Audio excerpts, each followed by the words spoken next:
SC இடஒதுக்கீடு தொடர்பான உச்சநீதிமன்றத்துடைய தீர்ப்புக்கு எதிர்ப்பு தெரிவிக்கிற வகையில ஆகஸ்ட் 21ஆம் தேதியான இன்னைக்கு நாடு தழுவிய பந்த் போராட்டம் நடக்கிறதா அறிவிக்கப்பட்டிருக்கு. இந்த பாரத் பந்த் போராட்டத்துல எதெல்லாம் மூடப்பட்டிருக்கும், என்னெல்லாம் நடக்கும், இந்த போராட்டம் பத்தி மக்கள் தெரிஞ்சுக்க வேண்டிய சில முக்கியமான விஷயங்கள் பத்தி தான் இந்த வீடியோல பார்க்க போறோம்.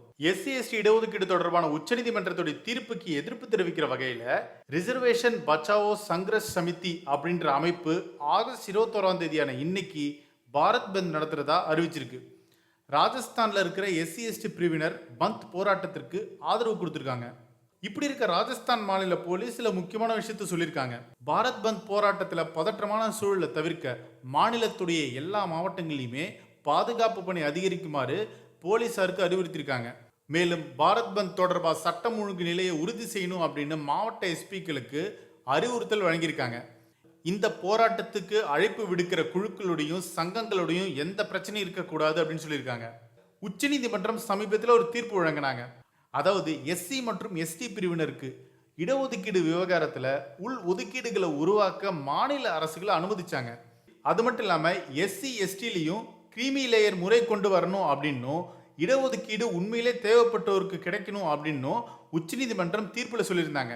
உச்சநீதிமன்றத்தோட இந்த தீர்ப்பு நாடு முழுக்க பரபரப்பு கிளப்பியிருக்கு. இடஒதுக்கீடு குறித்த உச்சநீதிமன்றத்தோட இந்த தீர்ப்பை எதிர்த்தும் அதை திரும்ப பெற கோரியும் பாரத் பந்த் நடத்தப்பட போறதா தகவல்கள் வெளியாயிருக்கு. இந்த பாரத் பந்த் போராட்டத்துக்கு பல்வேறு சமூக மற்றும் அரசியல் அமைப்புகள் ஆதரவு கொடுக்குன்னு எதிர்பார்க்கப்படுது.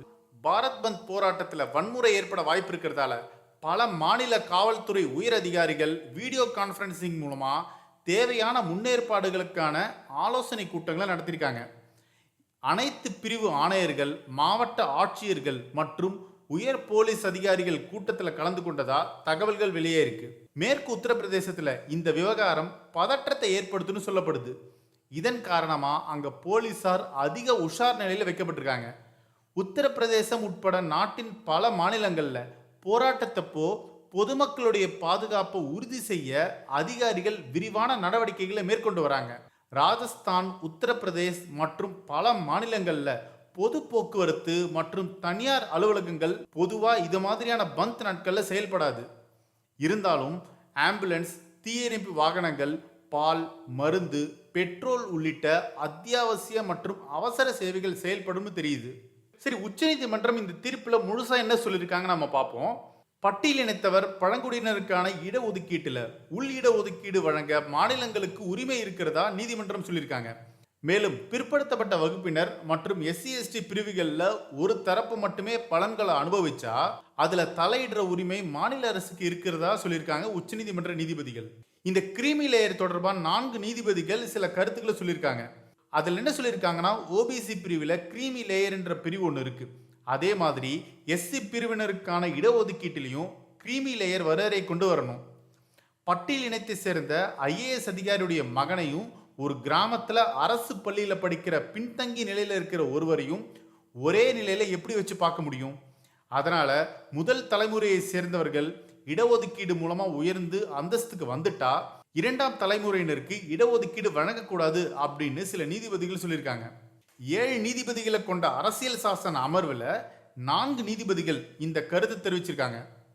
சரி, இந்த தீர்ப்பும் கருத்து ஏன் இந்த அளவுக்கு சர்ச்சையா இருக்கு அப்படின்னு பார்க்கும்போது, இப்போ எஸ்சி பிரிவில் பொருளாதாரத்தில் முன்னேறியவர்களை உள் ஒதுக்கீட்டில இருந்து நீக்க மாநில அரசுகள் கொள்கைகளை வகுக்கணும் அப்படின்னு சொல்லியிருக்காங்க. இதுதான் இந்த சர்ச்சைக்கு காரணமா இருக்கு. எஸ்சி பிரிவினருக்கு இடஒதுக்கீடு உள்ளிட்ட வாய்ப்புகள் கொடுக்கப்பட்டிருந்தாலும் இந்தியா சுதந்திரம் வாங்கினதுல இப்போது வரைக்குமே அவங்க எட்டியிருக்கிற உயரம் போதுமானதா இல்லை அப்படின்றது தான் அரசியல் விமர்சகர்களுடைய கருத்தா இருக்கு. ஸோ இதுக்காக தான் இப்ப நாடு தழுவிய போராட்டத்தை முன்னெடுத்திருக்காங்க. இதுக்கு காங்கிரஸ், இடதுசாரிகள் உட்பட பல கட்சிகள் ஆதரிச்சிருக்காங்க. ஸோ உச்சநீதிமன்றத்தோட இந்த தீர்ப்பு பத்தியும் பாரத் பந்த் குறித்தும் உங்களுடைய கருத்துக்களை கமெண்ட் செக்ஷன்ல சொல்லுங்க. இது ஒன் இண்டியாவுக்காக ஆனந்தன்.